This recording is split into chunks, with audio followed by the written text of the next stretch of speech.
This is the Note Closer Show, where you get the latest developments in distressed note investing and learn the secrets of how you can control millions of dollars worth of property for pennies on the dollar. Get educated and entertained by someone who has closed thousands of deals and lives to support you in achieving the same. Now, here's your host, CEO of We Close Notes, Scott Carson.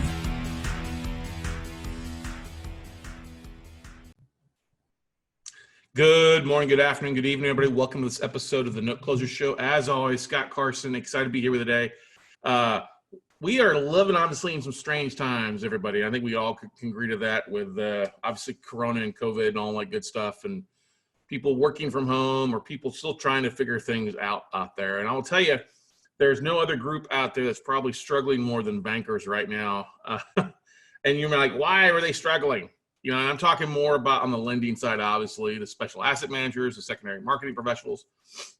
Over the last few months, if you guys have been around, you've known that we've been making phone calls to asset managers, usually at least once a month, usually on a Wednesday or Thursday. And we're, spending 5 hours, at least 4 to 5 hours on the phones, making, dialing for dollars, calling asset managers. Some of you guys have been a part of that. If you have not, you can always go to callingbanks.com to get signed up for the next one we do. And it's become something that we used to do a lot of years ago, where we would literally, that's what I got started doing. It was dialing 50, 100 phone calls in a day, starting at 10 a.m. and working all the way to 5, 6 o'clock at night. So that was hitting the West Coast, starting early for the East and then rolling through, just printing off a list off of Lane Guide and getting rocking and rolling. Well, we've had some interesting conversations with these asset managers at different banks. And obviously, we've used a variety of resources. Lane Guide, we've used the Bauer Financial List. I've used my email lists as I blast out emails to asset managers from there and calling from those that have opened.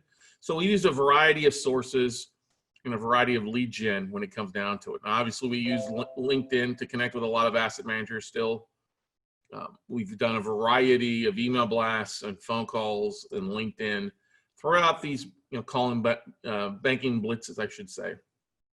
Now, what we have found is we've had a pretty good high success rate on the phone calls we've made of actually getting into and either getting the right person's name and email address to who handles it for the lending institution or the bank that we're calling on, along with getting a lot of conversations. We're actually getting quite a few callbacks from people providing information to us of either, oh, hey, I'm not the right person, but this is the right person, or B, we don't have anything currently, but please call back.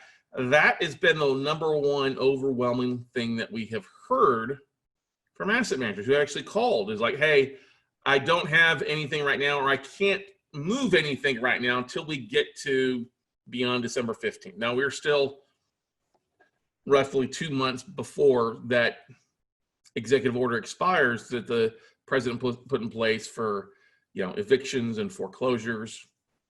And as we get close to seeing what the new numbers come out as far as defaults here in October for last month, for September, August, I expect those numbers to increase. But bankers are literally like, well, I can't do much right now until we get closer to the end of the year. And that's why it's important.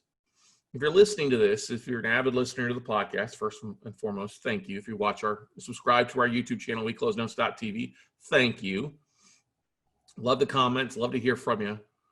Is that hopefully you've been putting some seeds in the ground. Hopefully you've been planting some relationships. You've been doing some work to market your business over the last couple months as you've been at home and maybe not been able to travel or do the things that you normally do. Because that's the number one thing. Like I said, bankers are open to phone calls. They may not have something now, but they know they're going to have something.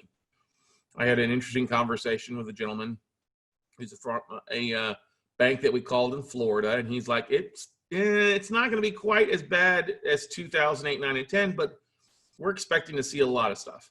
And his institution is financing a lot of smaller commercial loans, the sub $5 million category that we've talked about on Note Nation, on all the webinars we did regarding the different cities out there. That's the number one really kind of overlooked asset class by Wall Street, but it's what a lot of the banks have financed. And what falls into a $5 million asset or below.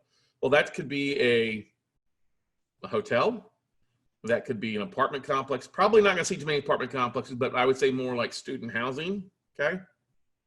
You may also see strip malls, big box stores, self-storage. You'll see some of that in there below 5 million. But that's where, then you'll have office space, medical office will fall in that smaller stuff. You have a lot of great assets that fall in that sub $5 million category that Wall Street's not going to look at because it's too small for them, as they say. It's hard to believe 5 million is a small number for them, but it is.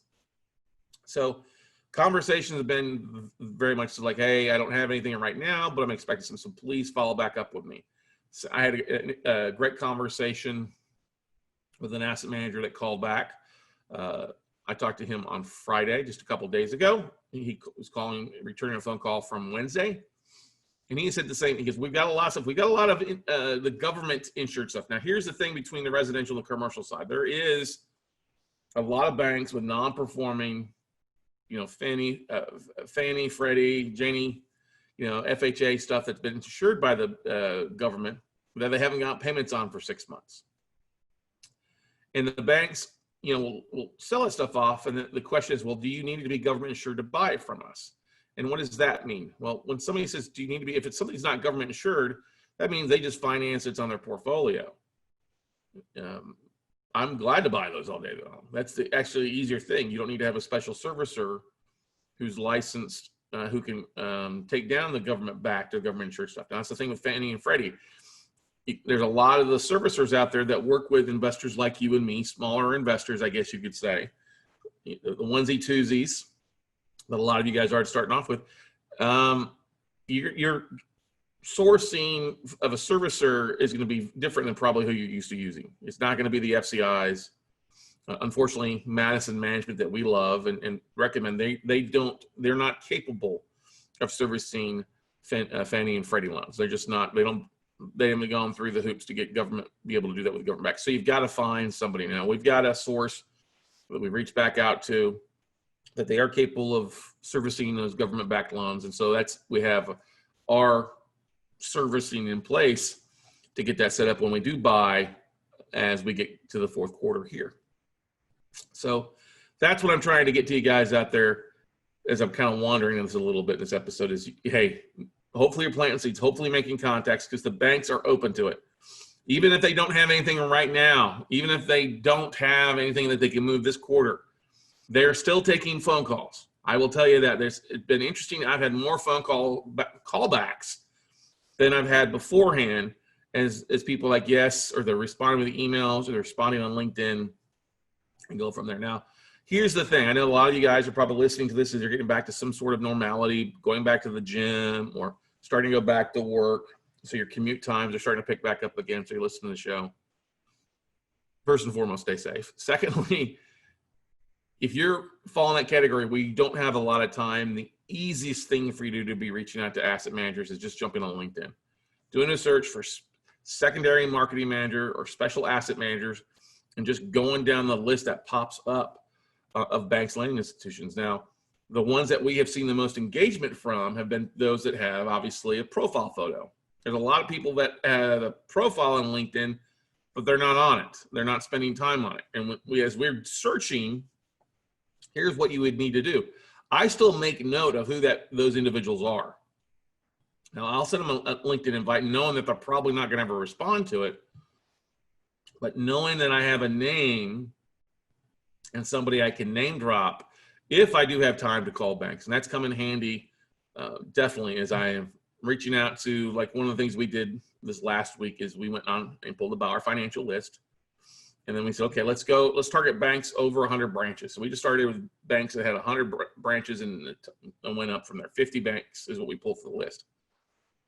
Started dollar for dollars. And that was one of the things while we're looking, I'll jump on Lane Guide, see if they have a special assets department on Lane Guide for the specific bank by doing a name search on Lane Guide.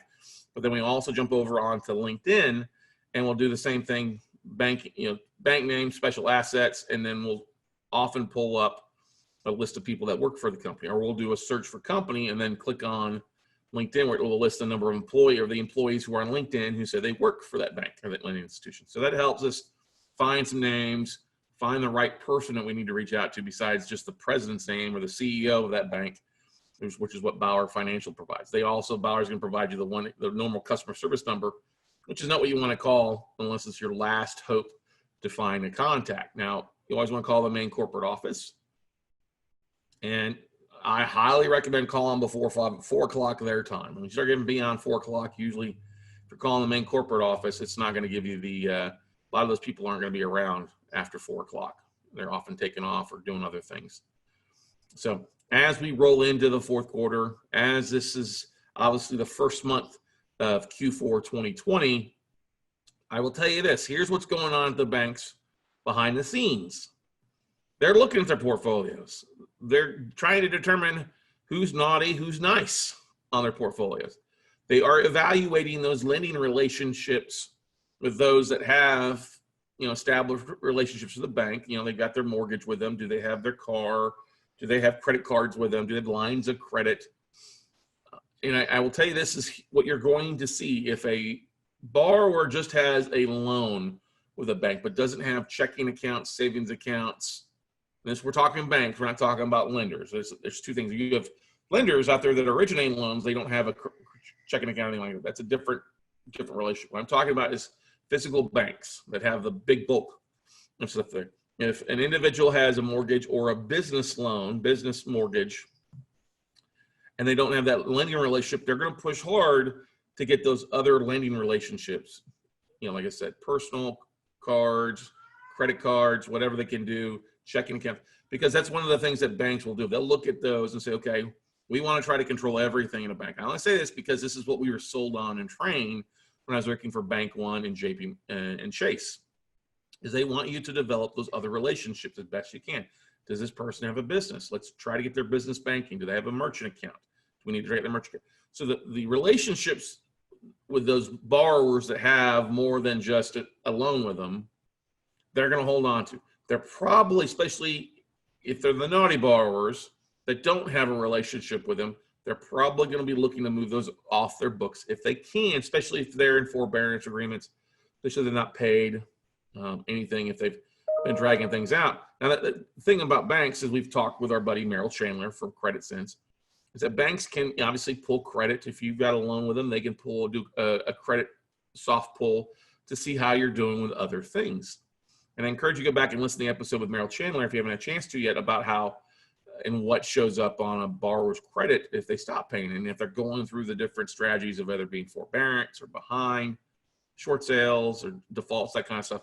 It affects obviously your credit scores. It also affects relationship across other platforms. We all know that credit card companies can automatically drop your available balance. They can drop your lines, reduce your lines of credit, depending on what's going on in society.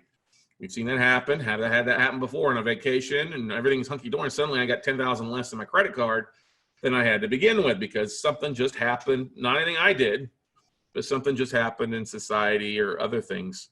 And banks will do that. Credit card companies will do that to protect themselves because they don't want people going up and running up their lines of credit in a rough time, but probably don't have the ability to repay it back.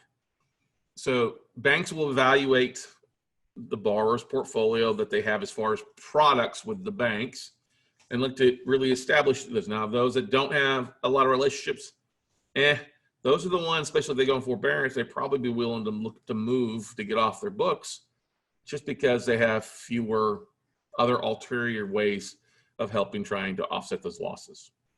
Now, we do, according to our buddy Merrill, a lot of banks have been reaching out and approving lines of credit for their tier, their A tier, top of the line borrowers out there because they're like, okay, you've got this. Let's encourage you to go spend some money so we can offset some of the losses from the other side of the bank. It's literally, I almost want to say it's like the bank robbing its own Peter to pay its own Paul. Okay. They're like, oh, we're having trouble over here. Let's go over here and offer up these great terms, great lines of credit to these responsible borrowers. Hope they get to use, we can use some of those fees off that to offset some of our losses out there. Now, as we get into the later part of October here, first part of November, as we start getting new FDIC reports filed from the different banks out there, it's going to be interesting to see what percentages of from the previous reports, previous filings, that they're 30 to 89 day lates, how many of those have moved into the 90 plus default rates, 90 plus defaulted loans? We predicted that we'll see a lot of these banks that have a pretty large chunk of 30 to 89 defaults or lates moving into that stuff and really compounding the issue. Hey, are they going to get the stuff off their books in the fourth quarter? Are they still sitting there waiting to see what happens? Are they hoping a government bailout's going to happen? And honestly, with everything being pushed probably on a stimulus package to after the election, that doesn't breed well for banks for the most part. Now, obviously, the election's first part of November. The executive order ends December 15th. Do I think that'll get pushed out to next year? I actually do think it's going to get pushed out because banks, I don't think, will start filing foreclosures December 15th of the holidays. Not only will a lot of the counties and judges aren't going to be bad man end of the year. I just don't think they're going to do that. And now you're going to have some that happen. You're going to have some evictions definitely happen out there as people don't follow through on what they need to be following through on. And it's a tough time. I think you're going to see more people coming together. You're going to see some families kind of tightening the belt. Multiple families living in the same household. We've seen that happen before 10 years ago. And the things that you're going to see here opportunity-wise as a note investor is the ability to follow up. As we talked about this before, and you've just got to follow up with the banks. Start education, talking to them. I mean, we've had some great conversations. I said before, hey, what's going on? How are you guys doing? I know that we can see on your reports, that you filed, that your bank filed with FDIC, you've got some non-performing stuff. I had one bank that said, well, we don't have anything. I'm like, no offense, I know you have stuff on your books. You may not have on the commercial side what you're talking about. I know you've got stuff on the residential side. Who do I need to talk to about that? That's the thing you gotta keep in mind. A lot of times, if you're reaching out to bankers, they may just handle the resi side. They may not handle the commercial side, or vice versa. They just handle commercial and may not deal with anything on the residential side. So each bank, if they're doing loans, residential or commercial loans, both, you got to keep in mind, you're going to have at least 2, if not more, contacts when it comes to being the person in charge of special assets. Now, talking about making transition, you're talking about lending institutions, not banks, but your loan originators out there, your mortgage bankers who are just lending and looking to sell off. They're originating at a heavy pace and selling stuff off. Now, obviously, with the FHA defaults being ridiculously high, south of just barely south of 17%. I expect that to be over 20-25% when the new numbers come out here in the next few days. Yeah, 25% defaults on FHA loans that originated in the last 12 months. That's not a good thing. That's the thing that I think drives more so. Some people are like, oh, we're not going to see a downturn. Like, you can't help but see a downturn in specific segments. Now, some cities, you're not going to see a big downturn because there's a lack of inventory. So even something comes on the market that was originated this year where you have a distressed borrower, I believe the banks will be willing to approve short sales, or this lack of inventory may be able to sell that property still, even with an increased appreciation going up a little bit in 6 months. It's hard to say that, but I think you're going to see the bigger impact isn't going to be in your top big cities like here in Austin or Houston or New York. I mean, I think New York might be a little bit different because people want to get the heck out of Gotham. But some of these bigger cities, you're still having people fill in there looking for housing, people that can afford higher end stuff. It's the low end stuff, the outskirts, your rural communities. I think you're going to see another wave in the Midwest again, as people just don't have, as factories and industrial jobs have kind of slowed down a little bit. People aren't working as much in those areas. Manufacturing for sure. You're going to see a big downturn because there's no other place for these people to go for jobs, especially around the university areas in Indiana, Ohio, Illinois, Michigan. And I'm talking, well, I am talking about major universities because a lot of you have to look at what's going on with the major universities. Are they doing all online classes, or are they allowing for students to come in person? Now, if you have in-person classes, you've also had this big secondary wave of people catching COVID. And then they're shutting down and trying to, I think we're going to be dealing with this for another 6 to 12 months through most of 2021. I hate to say that, but it's just when everybody hunkers down and then you go back out, you catch it, and then you have to hunker down again, and just delays the inevitable stuff. So these lending institutions that have originated loans in and around college campuses. And this is where I think your college campus or your student housing, you're going to see the biggest defaults with that. I think it also makes sense where you're seeing hotels struggle around universities because they don't have the ability to have kids and people and fans in the stands. All right. I think when they were saying that like Pittsburgh, even with the NFL teams, they're only allowed about 0.25% of what the stadium is holding to be there. Well, that's better than none, but that still leaves a lot of people that aren't coming in. They're not traveling. They're not booking hotels. They're not renting rental cars. They're not doing those things, eating out at restaurants or at bars, depending on the area if they're open or closed or takeout, stuff like that. Now you have some of that stuff opening, but still not the same amount as it used to be. So it's going to be those secondary markets outside of your major cities that I think are going to struggle the most. And I think there's opportunity there if you can buy right. There's opportunity there. You just got to really know your numbers, know what the rent rates are, because if that's something you're looking at doing, buying, that may be your strategy. Yes, our goal is to always modify the loan first, but it all can come down to, what is the borrower doing? What can they do for work? Are they going back to work? I think those jobs that are in our, I guess you could say, service industry, the sub 25 an hour employees, those are the ones that are hit the hardest because they don't have, there's just such a flux of waiters and bartenders and service industry staff, hotels staff, housekeeping, kitchen. I think of the amusement parks of a lot of people when you look at what Disney's talking about permanently laying off more people. That's going to be primarily in California, but I also think it's a lot that's going to happen in Florida. So as long as these individuals, I'd say $25 an hour or less, they're the ones that are your first-time home buyers. They're the ones that are taking out the FHA loans to get into their first-time home. And if they're in an area like Florida, I think is going to be hit extremely hard. I don't think you're going to have the haves and the have-nots more than anything else. The haves in the major cities are going to still keep rocking and rolling. They're fine. They got their haves. They have their online businesses, or they'll be able to work remotely. High-end stuff, San Francisco, San Diego, they've embraced the technology. It's those that haven't embraced it, that is much more one-on-one or service industry. That's what's going to struggle the most. So taking a look at those industries, taking a look at those lenders, taking a look at those properties, especially new build areas where it's that higher foreclosure rates. It's one of the trends that we tracked through Note Nation, the Note Nation Top 40 Tour, was that when we looked at Realty Track and the foreclosure trends, the peaks were all in that 200,000 or less price point range. First-time home buyers, 200,000 or less, all across the country, all 40 markets. I'll take that back, except Miami Beach, which was $1 million plus. They didn't have anything below 200,000 at Miami Beach. That's the one exception I'll throw out there for you. But that leads to an opportunity as well.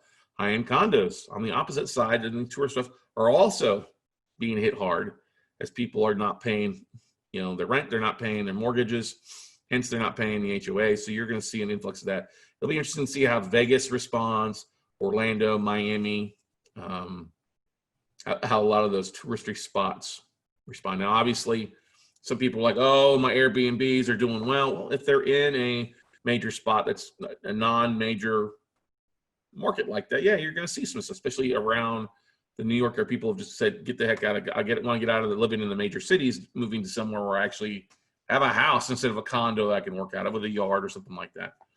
You're going to see that. So if I were you guys out there, I would be targeting banks and lending institutions in around the university area. If you see something that's growth wise and growing, I would be tracking foreclosures. I would be tracking, if you can go to the county appraisal county clerk's office and looking for your list pendants, which will probably not happen till probably later on in this quarter, of the appointment of substitute trustees. You'll probably see a big rash of those. It's kind of in Texas here. That's our pre-foreclosure list as banks start filing a substitute trustees to start the foreclosure process. Foreclosures aren't going to take place probably till January.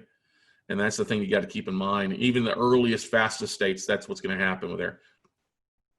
Other states, it's going to be the trickle-down effect, depending on how long a foreclosure process is.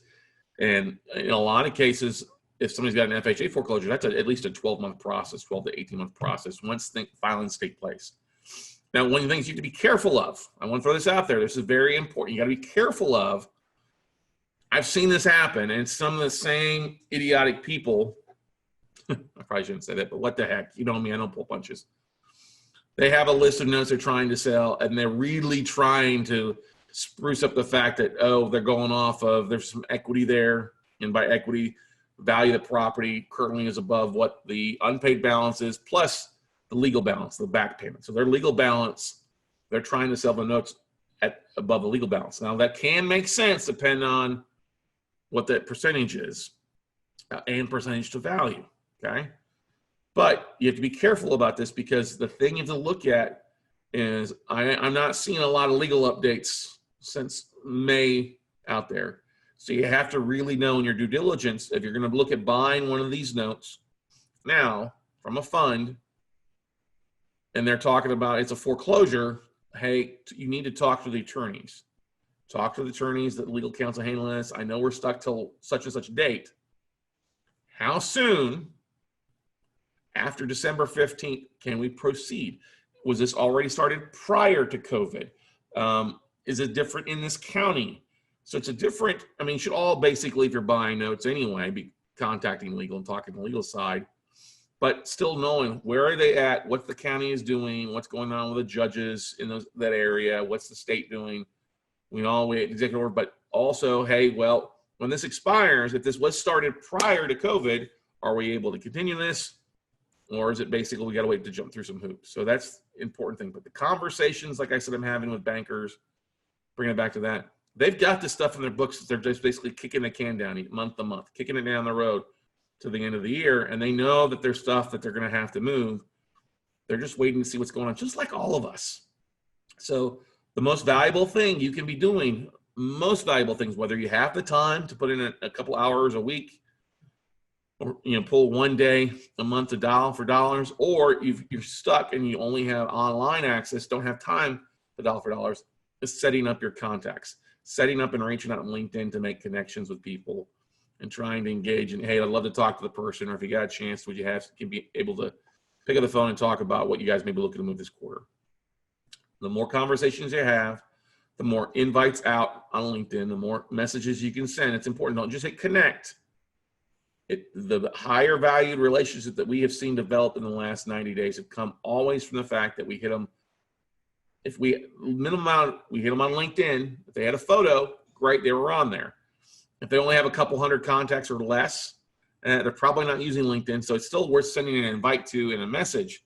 But looking at who's on LinkedIn, connecting with them there, trying to reach out and use that hot name when you're calling the main corporate office, the main switchboard operator, using Lane Guide or something else to try to contact them directly. Just follow up, people. You have to have patience more than anything else. Dial for dollars and just follow up. Put a system in place and follow up. Send an email to them, follow up with an email, put a list in MailChimp or something else that you can use. It's easy enough for you to mail out to on a regular basis, and just drip market. Hey, Greg, just wanted to follow up with you this month. Just wanted to follow up with you this month. Just want to follow up with you now that the number's out. It's so important. Last Monday night we talked, or it was last Monday night we talked about that there's roughly 13 weeks really left in the year. Okay, really less than that. And you really need to know what you can do on a weekly basis. Just a weekly touch base with your asset managers, because you've got Halloween, you've got Thanksgiving, you've got Christmas, holiday season with Hanukkah and Kwanzaa, and then you've got New Year's.